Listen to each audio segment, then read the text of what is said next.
على آله وأصحابه أجمعين ومن تبعهم بإحسان إلى يوم الدين. أما بعد فأعوذ بالله من الشيطان الرجيم. بسم الله الرحمن الرحيم. سبح لله ما في السماوات وما في الأرض وهو العزيز الحكيم. هو الذي أخرج الذين كفروا من أهل الكتاب من ديارهم لأول الحشر ما ظننتم أن يخرجوا وظنوا أنهم مانعتهم حصونهم من الله فأتاهم الله من حيث لم يحتسبوا وقذف في قلوبهم الرعب يخربون بيوتهم بأيديهم وأيدي المؤمنين فاعتبروا يا أولي الأبصار. صدق الله العظيم. إن الله وملائكته يصلون على النبي يا أيها الذين آمنوا صلوا عليه وسلموا تسليما.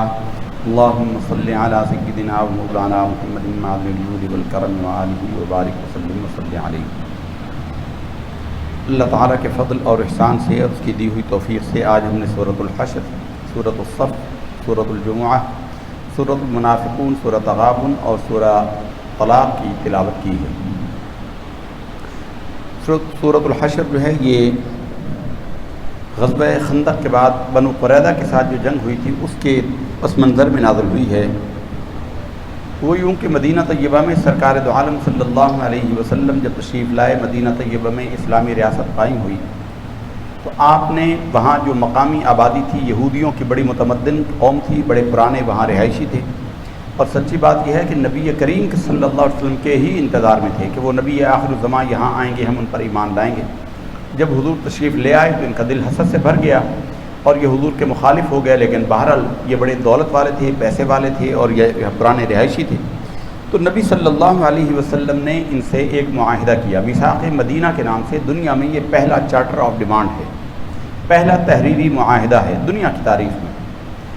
اس میں من جملہ دیگر شرائط کے ایک شرط یہ تھی کہ اگر کوئی قوم مسلمانوں پر حملہ آور ہوگی تو یہودی جو ہیں مسلمانوں کی مدد کریں گے، اور کوئی یہودیوں پر حملہ کرے گا تو مسلمان ان کی مدد کریں گے، اور یہ ایک دوسرے کے خلاف کسی کے دشمن کو پناہ نہیں دیں گے.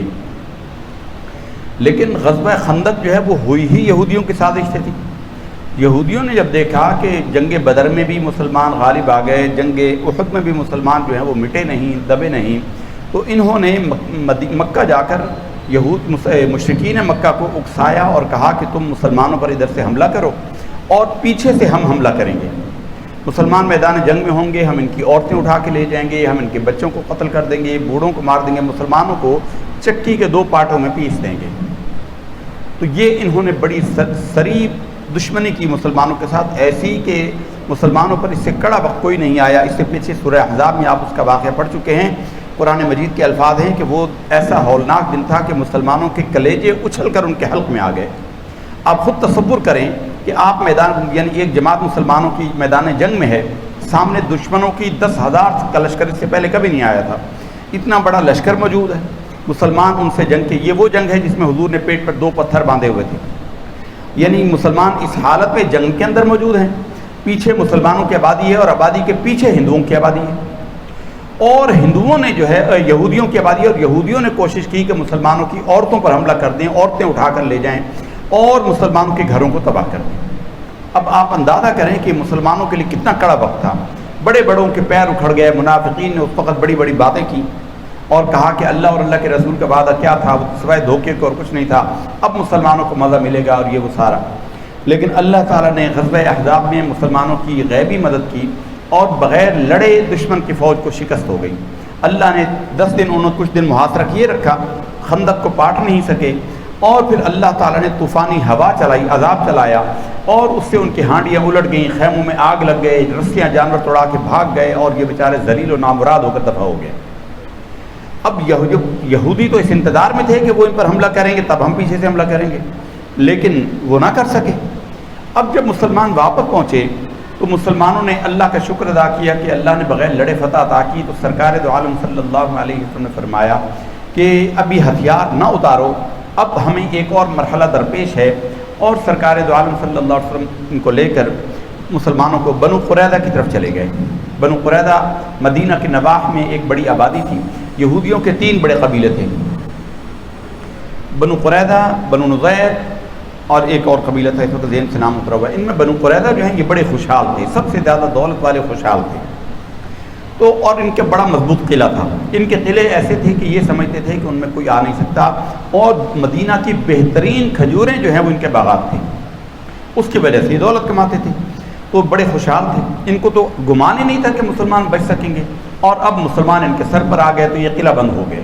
انہوں نے قلعے میں اپنا محاصرہ کر لیا، مسلمانوں نے ان کا محاصرہ کیا، حضور نے ان کا محاصرہ کر لیا کہ باہر سے کھانا پینے کا سامان ان کا بائیکاٹ ہو گیا، بڑے پریشان ہو گئے۔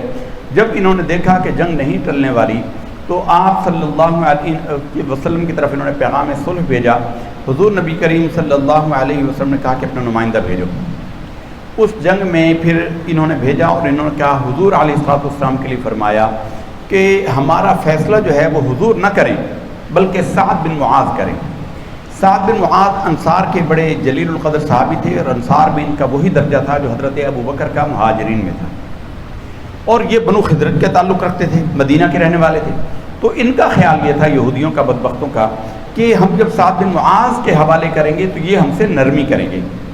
حالانکہ وہ بدبخت اگر حضور ہی کے حوالے کر دیتے تو حضور تو رحمت للعالمین تھے، کوئی نرمی فرماتے۔ سعد بن معاذ نے فیصلہ کیا، ان کو بلایا گیا۔ سعد بن معاذ نے کہا کہ یا رسول اللہ، ان کے جتنے قابل جنگ مرد ہیں ان کو قتل کر دیا جائے، ان کی عورتیں، بچے اور ان کے بوڑھوں کو یہاں سے دفع ہونے کا موقع دے دیا جائے کہ یہ یہاں سے نکل جائیں۔ یہ خیبر میں جا کر پھر آباد ہوئے تھے، اپنی چوکھٹیں بھی اتار کر لے گئے تھے۔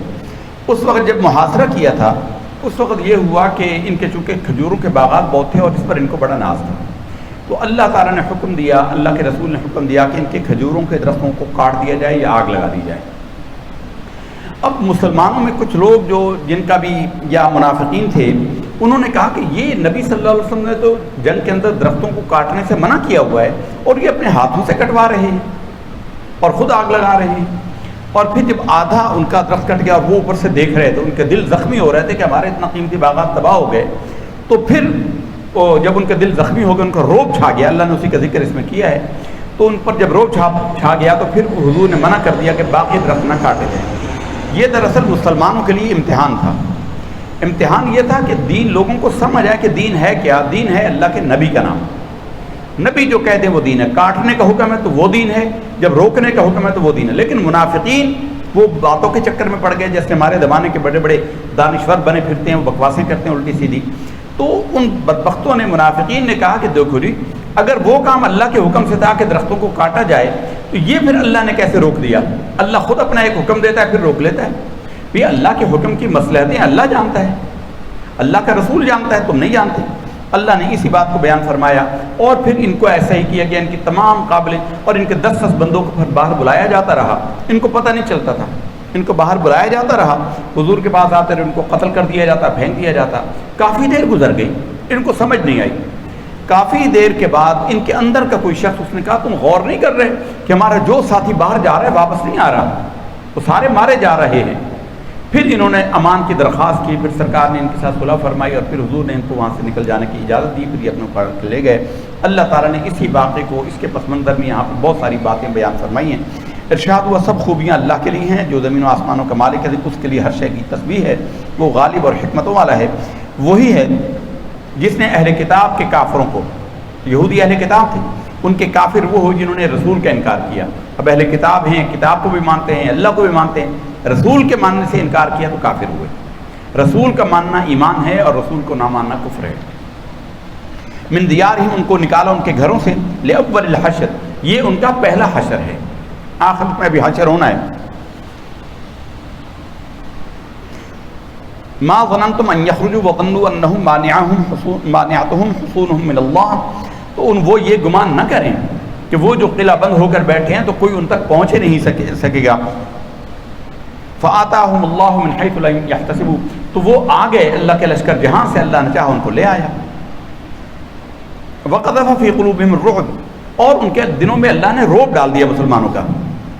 یخربون بیوتہم بایدیہم وایدی المؤمنین، انہوں نے ان کے گھروں کو خراب کیا، انہوں نے خود اپنے گھروں کو خراب کیا اپنے ہاتھوں سے، وایدی المؤمنین، اور بہت سارے گھر مسلمانوں نے تباہ کیے۔ وہ یوں ہوا کہ جب ان کو پتہ چل گیا اور یہ جانے لگا تو پھر انہوں نے اپنے گھروں کو اس لیے گرا دیا کہ مسلمان اس سے فائدے نہ اٹھائیں۔ اور چوکھٹیں اتار لیں، کھڑکیاں نکال لیں، تو اپنے ہاتھوں اپنے گھروں کو برباد کیا انہوں نے۔ یخربون، اللہ نے ایسا روب ان کے دلوں میں ڈالا کہ انہوں نے اپنے گھروں کو خود تباہ کیا اور رہے سے مسلمانوں نے تباہ کر دیے۔ فاعتبروا یا اولي الابصار، اے آنکھوں والو اس سے عبرت حاصل کرو۔ ولولا ان كتب الله عليهم الجلاء لعذبهم في الدنيا، اگر جلاوطنی دنیا میں اللہ نے ان کے لیے سزا مقرر نہ کر دی ہوتی تو ضرور ان کو دنیا ہی میں عذاب کر دیا جاتا۔ ولهم في الآخرة عذاب النار، آخرت کا عذاب جہنم کا ان کے لیے ہے ہی ہے۔ یہ اس لیے ہے کہ انہوں نے اللہ کی اور اس کے رسول کی دشمنی کی، مخالفت کی۔ ومن يشاق اللہ، جس نے اللہ کی مخالفت کی، فإن اللہ شدید العقاب، اللہ سخت سزا دینے والا ہے۔ ما قطعتم من لینۃ او ترکتموها قائمۃ علی اصولها فبإذن اللہ وليخزي الفاسقین، وہ جو کھجور کے درخت آپ کاٹتے تھے اور کچھ کو آپ چھوڑ دیتے تھے کہ اپنی جڑوں پر کھڑے رہیں، فبإذن اللہ، یہ اللہ کے حکم سے تھا، ولیخزی الفاسقین، اور اس لیے تھا کہ ان نافرمانوں کو ذلیل و رسوا کرے۔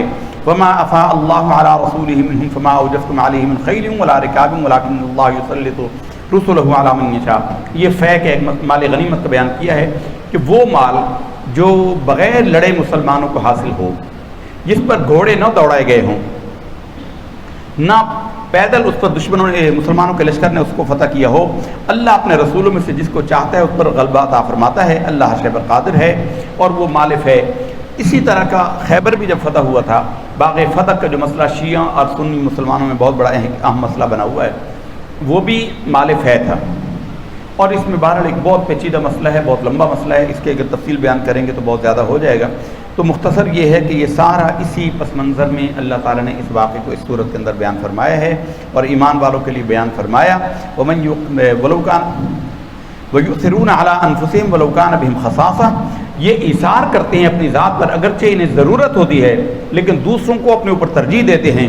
وَمَنْ يُوقَ شُحَّ نَفْسِهِ، جو نفس کی تنگی سے نجات پا گیا، یہی لوگ کامیاب ہیں۔ بڑے بڑے لوگ ہوتے ہیں، ان کے پاس بڑا پیسہ ہوتا ہے، لیکن ان کو تھوڑا سا کہیں لگانا پڑ جائے تو ان کی جان نکلتی ہے، اور کئی ایسے ہوتے ہیں کہ صحابی تھے، ان کے گھر میں کچھ نہیں تھا، یہ آیت اس کے پس منظر میں نازل ہوئی، بیوی سے کہا، لیکن نبی نے مہمان بھیجا ہے، کہا اتنا ہی کھانا ہے جس کو ہم کھا سکیں، کہا کہ کھانا پکاؤ، بچوں کو بہلا کر سلا دو، جب کھانا پک جائے تو لائٹ ٹھیک کرنے کے بہانے میں موم بتی بجھا دینا، اور ہم ایسے حرکت کریں گے جیسے ہم کھانا کھا رہے ہیں۔ کھانا مہمان کو کھلانا ہے کہ وہ پیٹ بھر کر کھائے۔ اب وہ حاجت مند تھے، انہوں نے نہیں کھایا، مہمان سمجھتا رہا کہ میزبان کھا رہے ہیں، میزبانوں نے نہیں کھائے۔ صبح کی نماز پر جب وہ میزبان جو ہیں حضور کے بعد مسجد میں آئے تو آپ مسکرا رہے تھے، اور یہ آیت نازل ہو چکی تھی کہ وَيُؤْثِرُونَ عَلَىٰ أَنفُسِهِمْ وَلَوْ كَانَ بِهِمْ خَصَاصَةٌ، ایمان والے وہ ہیں جو ایثار کرتے ہیں حالانکہ وہ خود اس کے زیادہ ضرورت مند ہوتے ہیں۔ وَمَنْ يُوقَ شُحَّ نَفْسِهِ فَأُولَٰئِكَ هُمُ الْمُفْلِحُونَ، جو نفس کی تنگی سے نجات پا گیا یہی لوگ کامیاب ہیں۔ اور یہ وہ لوگ ہیں جو کہتے ہیں اپنے بعد والوں، والذین جاءوا من بعدهم، وہ لوگ جو ان کے بعد آتے ہیں وہ یہ کہتے ہیں، یقولون، وہ کہتے ہیں، ربنا اغفر لنا، اے ہمارے رب ہماری مغفرت فرما، ولاخواننا الذین سبقونا بالایمان، اور جو ہم سے پہلے مسلمان گزر گئے ہمارے بھائی ان کی بھی، ولا تجعل فی قلوبنا غلا للذین آمنوا، اور اے ہمارے رب ہمارے دلوں میں کسی ایمان والے کے لیے دل میں کھوٹ نہ پیدا فرما، انک رؤوف الرحیم، ربنا انک رؤوف الرحیم۔ یہ ایصال ثواب کی اصل ہے یہ دعا۔ اب دیکھیں بندہ مر گیا، اس کا عمل ختم ہو گیا، بعد والے کا عمل اس کو فائدہ دے رہا ہے، اللہ دعا کر رہا ہے، اللہ ان بندوں کی تعریف کر رہا ہے جو اپنے پہلے والوں مسلمانوں کے لیے دعائے مغفرت کرتے ہوں۔ یہ ایصال ثواب کی اصل ہے۔ پھر منافقین کا بیان کیا، اسی صورت کے آخر میں اللہ تعالیٰ نے اپنی صفاتی اسماء کا ذکر کیا۔ 3 آیتیں ہیں سورۃ الحشر کی، آخری 3 آیتیں، فرمایا کہ جو رات کو پڑھ کر سوئے مر گیا تو شہید، اور صبح پڑھے دن میں مر گیا تو شہید۔ بڑی فضیلت کی آیتیں ہیں۔ هو اللہ الذی لا الہ الا هو عالم الغیب والشہادہ هو الرحمن الرحیم، هو اللہ الذی لا الہ الا هو الملک القدوس السلام المؤمن المہیمن العزیز الجبار المتکبر سبحان اللہ عما یشرکون، هو اللہ الخالق الباری المصور له الاسماء الحسنى یسبح له ما فی السماوات والارض وهو العزیز الحکیم۔ ارشاد فرمایا کہ سورہ ممتحنہ، ممتحنہ کا مطلب ہے امتحان لی جانے والی عورتیں۔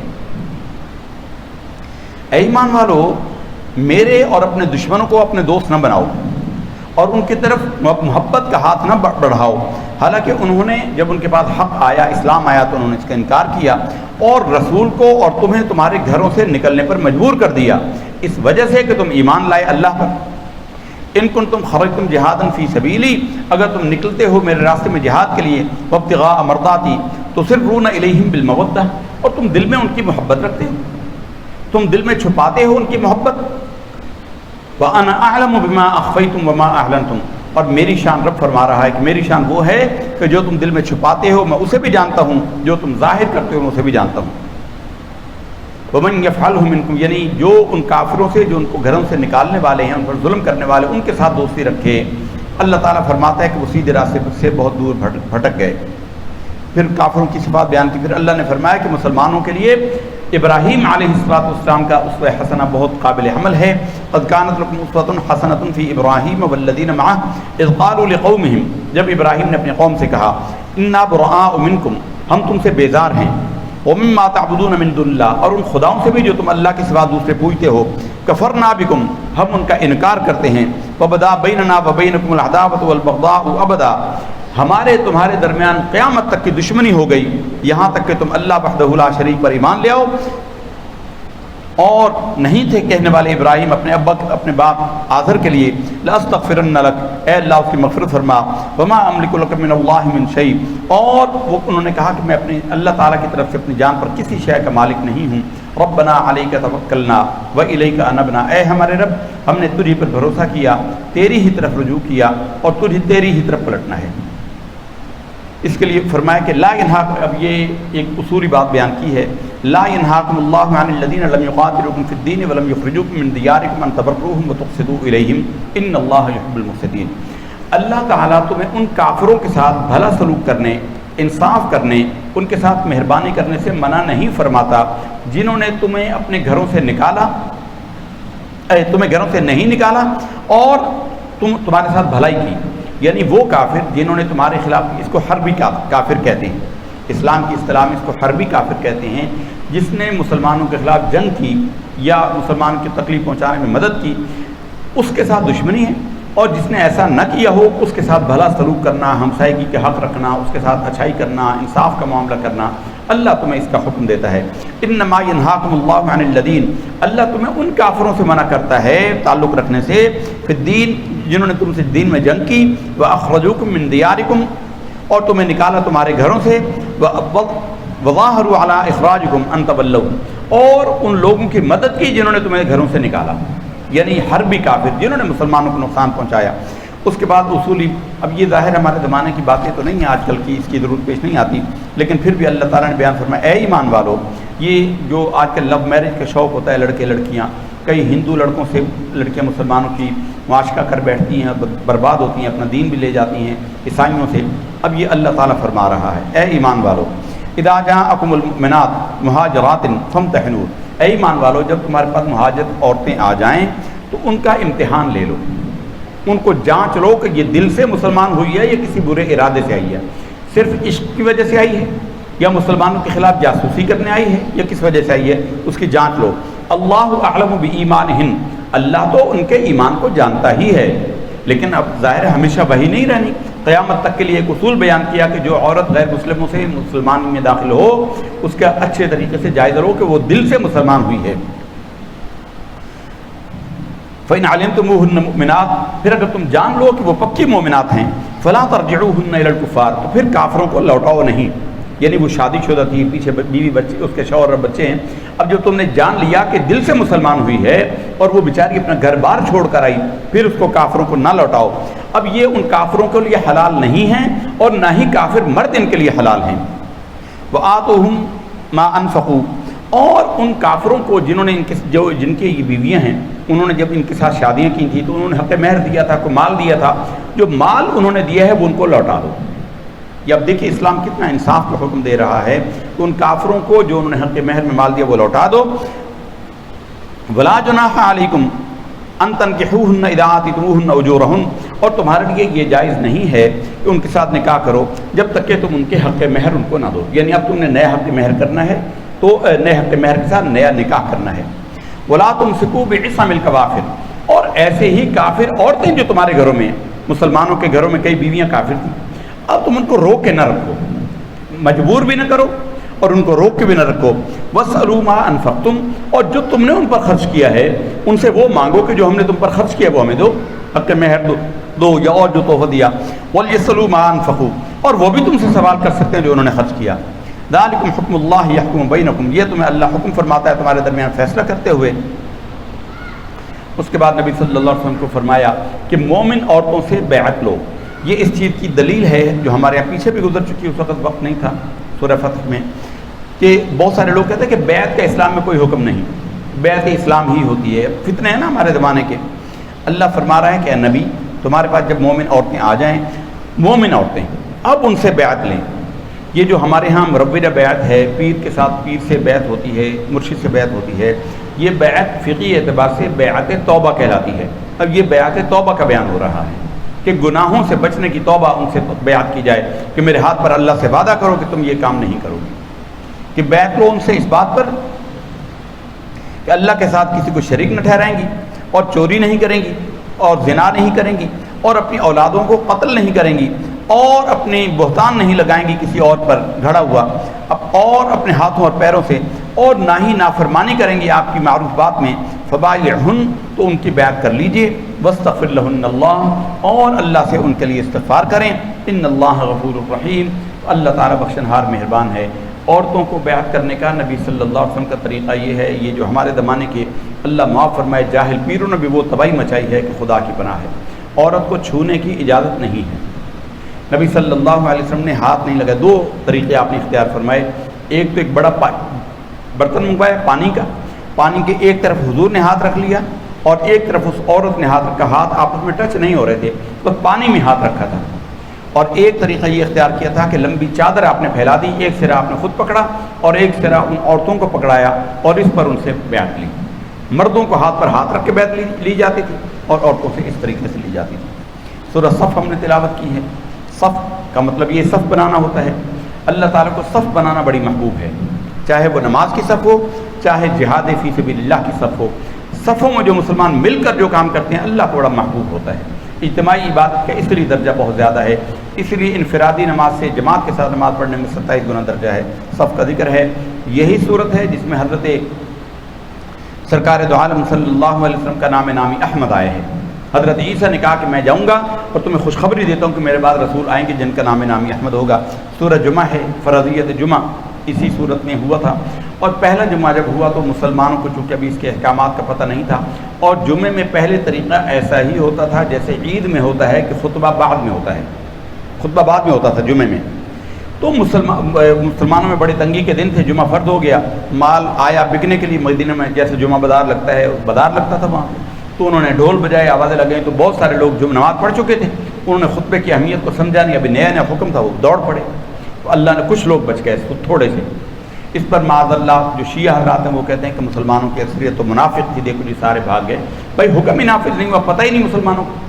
پھر اس کے بعد جو ہے جمعہ کا خطبہ پہلے کرنا مشروع ہوا، ورنہ جمعہ کا خطبہ پہلے ایسے ہی ہوتا تھا جیسے عید کا خطبہ نماز کے بعد ہوتا ہے۔ سورہ منافقون ذکر ہوئی، منافقین کا بیان کیا۔ منافق اللہ کے راستے میں خرچ بھی کرتے تھے، اللہ تعالیٰ نے اضافت ان کے لیے ارشاد فرمایا، وَإِذَا رَأَيْتَهُمْ تُعْجِبُكَ أَجْسَامُهُمْ، اگر تو ان کو دیکھے ان کی جسامتیں، ان کے قد بت، ان کے رنگ و روپ یہ تمہیں بڑے اچھے لگیں گے، جیسے آج ہمیں گورے بڑے اچھے لگتے ہیں۔ وَإِن يَقُولُوا تَسْمَعْ لِقَوْلِهِمْ، اور اگر وہ کوئی بات کرے تو تم ان کی باتوں کو سنتے ہو توجہ سے، كَأَنَّهُمْ خُشُبٌ مُّسَنَّدَةٌ، یہ ایسے شتیروں کی مانند ہیں جو دیواروں کے سہارے کھڑے ہوئے ہیں۔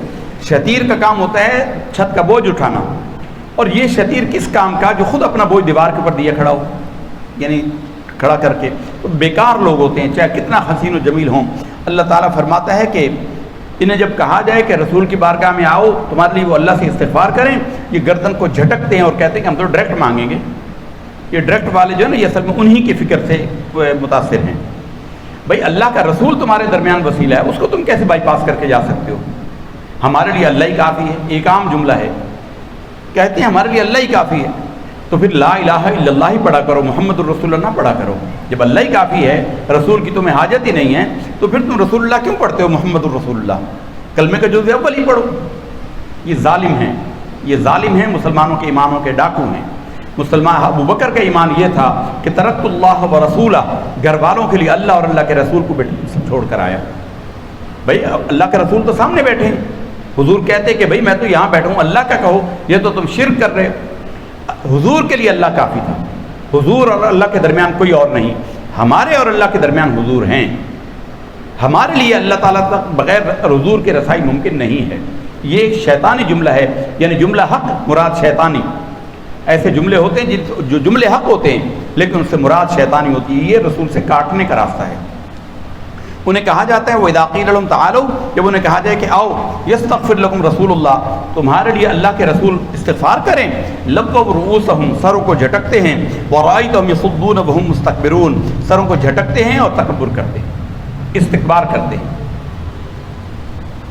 یہ وہ لوگ ہیں جو مسلمانوں پر خرچ بھی کرتے ہیں، اللہ کے رسول کے پاس جا کر کہتے ہیں کہ یا رسول اللہ یہ لیں، لیکن آپس میں ایک دوسرے کو کہتے ہیں کہ جب تم مسلمانوں حضور کے پاس غریب لوگ بیٹھے ہو نا، اس وقت پیسے مت دیا کرو، کہ حضور سارا ان میں بانٹ دیتے ہیں اور حضور کو پتہ ہی نہیں چلتا ہم نے کتنا دیا ہے، دکھلاوا نہیں ہوتا۔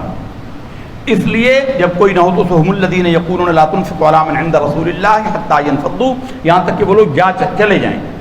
وللہ خزائن السماوات والارض، پھر یہ جھگڑے، ان منافقوں مسلمانوں میں جھگڑا پیدا کیا۔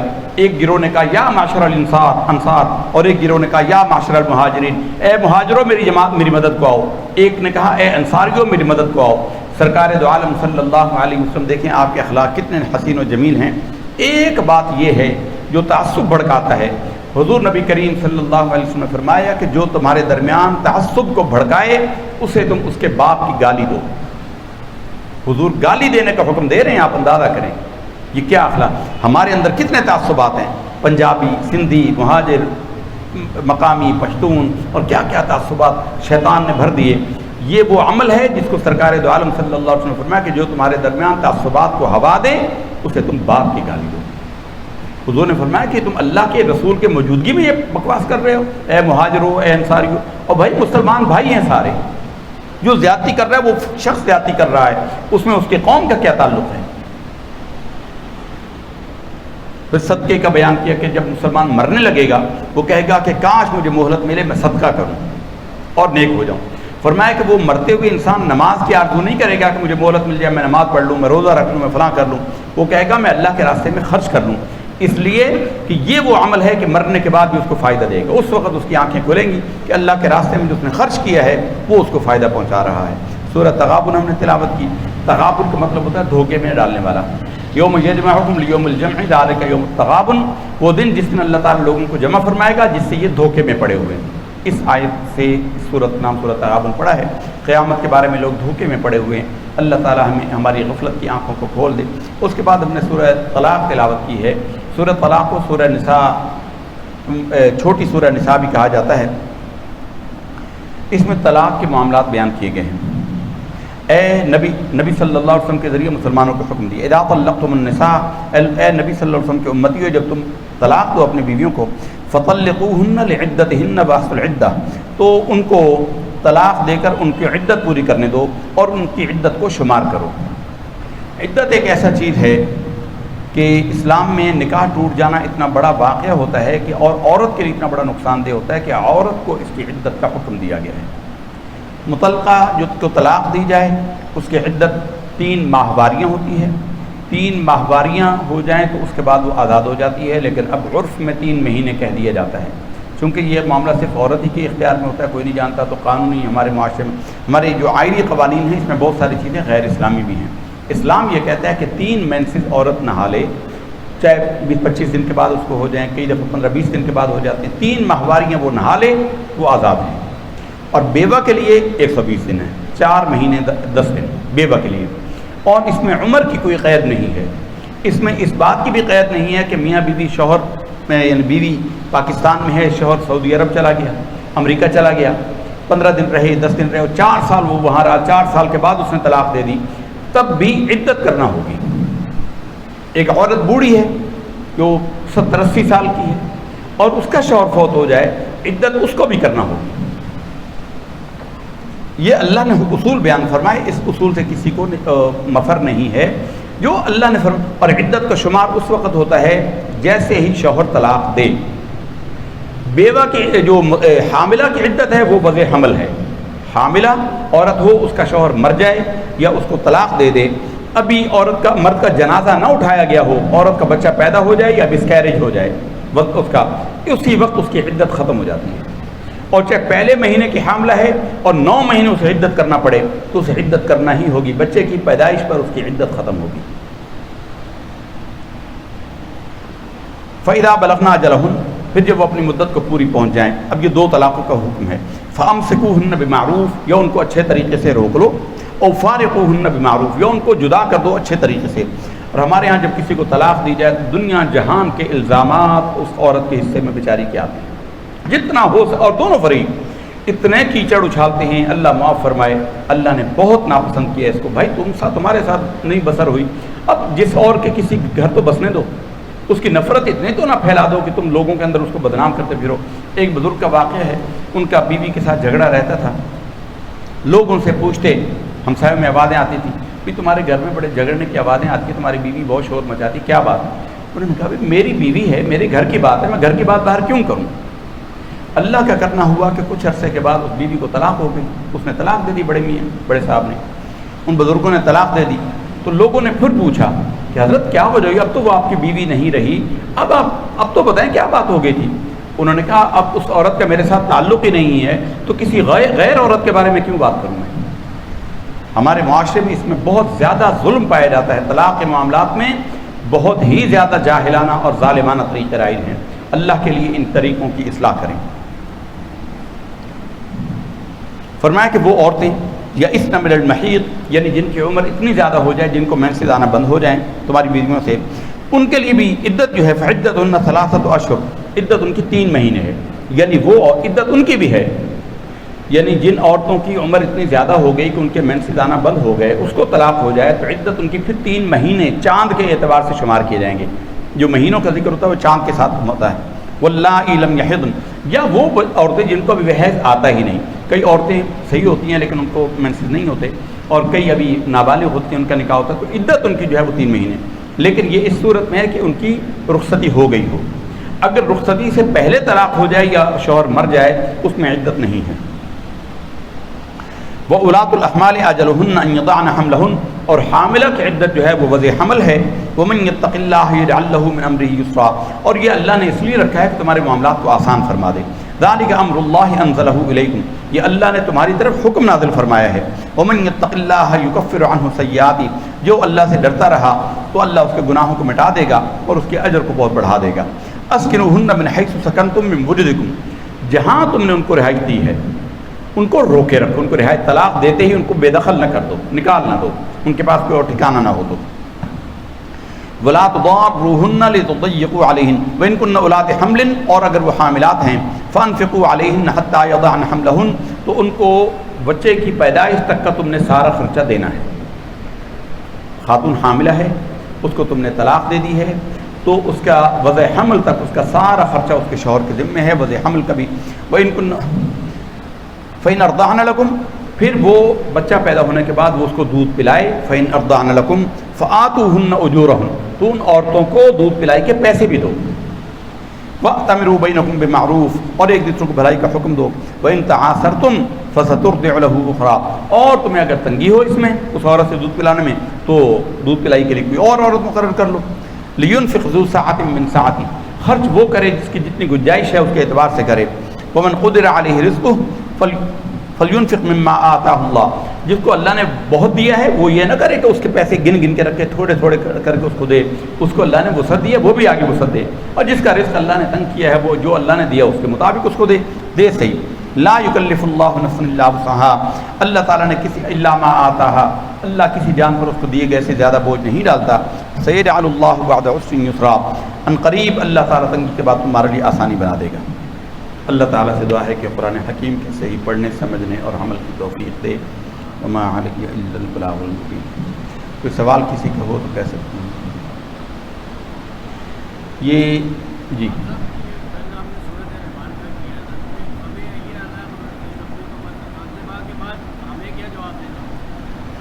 یہ بچہ کہہ رہا ہے کہ سورہ رحمان کے اندر فَبِأَيِّ آلَاءِ رَبِّكُمَا تُكَذِّبَانِ پڑھا جاتا ہے، تو اس کے بعد ہمیں کیا جواب دینا ہے؟ امام کے پیچھے اب جب پڑھیں گے یا فرض نماز میں تو اس میں جواب نہیں دیا جائے گا، اس میں جواب نہیں دیا جائے گا۔ نوافل کے اندر بعض روایات میں ہے، لیکن بعد میں وہ حکم بھی منسوخ ہو گیا ہے۔ اس میں یہ کہا جائے گا کہ ہم تو اردو ہی بولنے والے ہیں، کہیں کہ اے اللہ تیری کسی نعمت کا انکار یہ جھٹلاتے نہیں۔ یہ صرف سورہ الرحمن ہی کے لیے نہیں ہے، قرآن مجید میں بہت ساری ایسی آیتیں ہیں تو جن کا جواب دیا جاتا ہے وہ ایسا ہے کہ ایک پڑھ رہا ہو اور ایک سن رہا ہو تو وہ اس کا جواب نہیں دیتا ہے۔ اور کوئی بات کسی بھائی؟